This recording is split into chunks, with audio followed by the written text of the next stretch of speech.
victor from last week in the Tri-Cities, the U-27, the red, white, and blue, the Miss Apollo, and there is the man fresh off a victory in the Gold Cup, Dave Villwock, soon to be inducted in the Motorsports Hall of Fame of America. Quite a story there. This guy knows Lake Washington. He could probably drive this place blindfolded. I suggest he doesn't do that, but he probably could. And then Gunnar, see if he can just go out and collect. That's what it's all about. Get points. There he is, Gunnar O'Farrell, driver of the U-21, the Spirit of America. It's red, white, and blue. Got gold on the decks, and we're 4 minutes and 35 seconds away from the start. Tanner, we got to put the Beacon Plumbing in the rearview mirror. Time to go racing here. Heat 1B of the Apollo Mechanical Cup at Seafair. Yeah, just a reminder on Gunnar, his break-in miles have been achieved. He did a great job back there in Tri Harbors and drove around the outside, collected points, got a lot of second place points. But now that he's got that under his belt, maybe he has a chance to be a little more aggressive. And he's going against one of the masters in the business here. In Heat 1B with Dave Villwock, who we've seen him use the strategy many times of parking on the inside with a couple minutes to go, really locking out that inside lane. We'll see if he does that here. Before you got on the pipes here this morning, I was talking with Brent Hall during our test session. We were talking about Gunnar O'Farrell, and he made a comment about Gunnar and his mullet hairdo. Did you hear that comment? I sure did not. He was talking about it. Maybe everybody knows this comment except me. He says, I like that hairdo. He said, it's business in the front and a party in the back. Yeah, I hadn't heard that one before. Maybe that's an old one. That's how I live my life, a quarter mile at a time, you know. 3:25 until the start. Jeff Bernard comes down across start-finish line. He is on an inside line right now. Where is Dave? Is Dave even away from the dock? No, he's not. He's coming out right now. And again, this is the same thing he did last week in the Tri-Cities. Every single heat, he was the last boat out on the race course, and he just came out and tooled slowly up the backstretch. You going to do it again? Well, he did it exactly 3 minutes at Tri-Cities. I was watching his guys literally count it down to push the boat off the dock. He's 10 seconds early this time. Must have just felt right. Followed right in line. He doesn't need a warm-up lap. I mean, he's, like you said, he can get around here blindfold. And but the other boats are slowing on the inside as well, almost ready for his strategy this time. Yeah, and I think right now at 2:40 until the start, I think that Bernard there on the inside and Gunnar O'Farrell in lane 2, I think they're just going to continue to cruise around, and they'll come down and score up at the minute 15 mark. They've got a little over a minute to kill. Dave's going to come up behind him, and Dave's coming up with a lot more speed than he did last week. Let's see what Dave does. He's going to pull up on the outside, but now that's going to make those two guys off to his left have to think about this a little bit, because Dave could give it a squirt and move left. He could certainly do that on Gunnar. Now it's interesting, Gunnar's on an inside lane right now, not the inside lane, but he's at least sitting in between boats.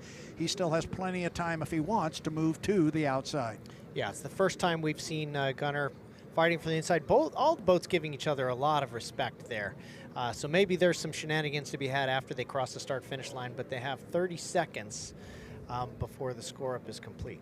And actually, I don't think anything's going to change. I think these guys like where they are. I think Jeff wanted to be in lane number 1. I think Dave wants to be on the outside. I think, honestly, Dave in the back of his mind thinks, I've got this field covered, and I think he will just take his time and run them down on the outside. Gunnar has found himself now on an inside lane, coming up on 1:20. Remember, you cannot cross the start-finish line until 1 minute and 15 seconds. That's 2 seconds, 1 mark right there. It's a clean score. Now Dave gives it a little squirt. So does Jeff. Jeff says no, but the key is so does Gunnar. Gunnar is in between boats, so Gunnar is doing his job to protect that lane inside Dave and Jeff. Now Gunnar may find himself in the hallway, as it were, in turn 1, which, I mean, it's what an amazingly difficult, technical, dangerous place to be. So for Gunnar, it's going to be critical that he gets right on the clock for this start and gives himself a clean turn 1. And I can hear Mr. Jeff Bernard in there right now saying something about turnabout is fair play, because it was those same two boats last week, except it was Jeff Bernard that got caught in the hallway and was given ground to the boats on either side, and it got very, very difficult. Top end of the race course. Boats are going to come down. This time we will be racing. The lanes they are in now are the lanes they are going to race in. Going to be Bernard in 1. Going to be Gunnar O'Farrell in lane number 2 on the outside. It is going to be Dave Villwock. We have lost our clock here. We're inside 15. We're coming up on 10 seconds. In fact, now we're down to 5, 4, 3, 2, 1. Mark, I think it's a clean start if our clock was right, but Jeff had to pull back on the throttle, so he didn't have boat speed, and Gunnar and Dave are both going to pull up on him. It's a clean start down to the lower corner. Jeff Bernard going to come out with a 3 or 4 boat length lead, but he's got Gunnar and Dave right in that right side rear view mirror. Gunnar survived that first turn. Dave is just teeing it up now, trying to add that boat speed. Sure enough, Dave on the outside of Gunnar's made the pass. Gunner's going to have to shoot through the hallway in turn 2. But Jeff extending his lead coming into turn 2 after first lap. Yeah, careful, Gunnar. You're back there going to be in the hallway, and Gunnar is sticking his nose in there. But Jeff Bernard showing some serious speed here. There's Dave. Where's Gunnar? There he is. Lots of lane space up there. Dave has gotten around Gunnar, and he's going to set sail for Jeff Bernard. Jeff does not want to give this position up. This is going to be good. Gunnar is dropping back. Jeff's got about 2/3 of a rooster tail, but he's got a right side mirror full of Dave Villwock, Tanner. Well, at this point, Dave is probably still too close to cut it all the way into lane 2. Gunnar doing a great job of hugging the inside. Actually, Gunnar crosses over. Is he looking for the inside lane? He sure is.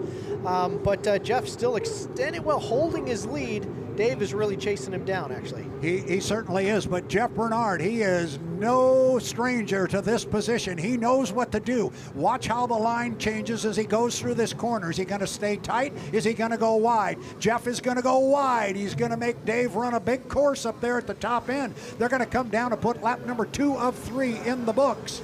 And it is Jeff Bernard, and he's going to have to hold off Dave for one more lap. And right now, he's opened the water. He's got a rooster tail and a half. Yeah, he sure is, and he did exactly what you said. He started out tight and pushed Dave wide on the last one, and that cost Dave probably 5 boat lengths. I'm not sure he's got enough to make up for it, and he's doing the same thing at the top of the course. Yeah, he is doing the same thing. It's called hiding the buoys. When you get a guy on your hip like that, they can't see the buoys. They can't see them, so they've got to drive off your arc. He's got radio guys trying to tell him, and I think the radio guys just told Dave, let him go. This is the final lap there at the top end. It seemed like Dave pulled his foot a little bit, and now he has definitely dropped back. Jeff Bernard, here's a surprise in our Heat 1B. Jeff Bernard, the former T6 Budweiser, after a tough weekend last weekend on the Columbia River, opens up with a bang here, and on the water, he has got a first place finish. Wow, how about that one? Well, I'm starting to feel a little bit like bad luck. I had picked Jeff Bernard last weekend for the pick the prop, and he broke 2 props. Yeah. Which I think might be a world record. One in a GP boat, one in an H1. And now he's not my pick, and he's winning the heat. So yeah, we might have to get with the stat man here and find out who picked him and picked the prop. Who picked U12? Oh, is that? Oh, you did? I did. Oh, I've got him. Oh, we're just losing money standing here. Gosh. It's a tough sport. Tough sport. So remember, our finish order is only as it is on the water. They have to go through tech inspection. However, our officials have told us the racing, Tanner, this is really important, the racing was clean on the water, so there's not going to be any on the water infractions. The only thing we have to wait now for is the tech truck. This is a big change within H1 Unlimited last year. We are starting to get very quick information from the chief referee that the racing is clean on the water, meaning once you hear about tech inspection, that is your official winner. So how about that for Jeff Bernard? Yeah, that's great. And, you know, Dave, he did seem like he had the speed to run him down after the first lap. But as soon as he did exactly like you said he would and pushed him a little bit wide, that was that. So Brad has literally just taken his headset off and walked away. We're going to take a break here as we look at Jeff Bernard make his way back to the dock. We're going to find out from the officials, make sure everybody's clean in tech, make sure their fuel flow and their N2 is all within legal limits, which takes a few minutes after the boats are back at the dock. you see them pop open a hatch over on the right sponson there. It's the first thing that happens once the boats get to the dock is an official goes in there, pulls out the black box, and analyzes that data. They have their own computer that gets their own data separate from the team, so make sure that it's something that can't be hacked or tampered with. But that's a very happy Graham Trucking racing team there, and Jeff Bernard, after one of the worst weekends of his career last weekend, getting a little bit of vindication. So we're going to take a step away here. We got GP boats headed out. Got a lot of racing coming up. And we'll take a quick break here, but we got some interviews coming up, so don't go away.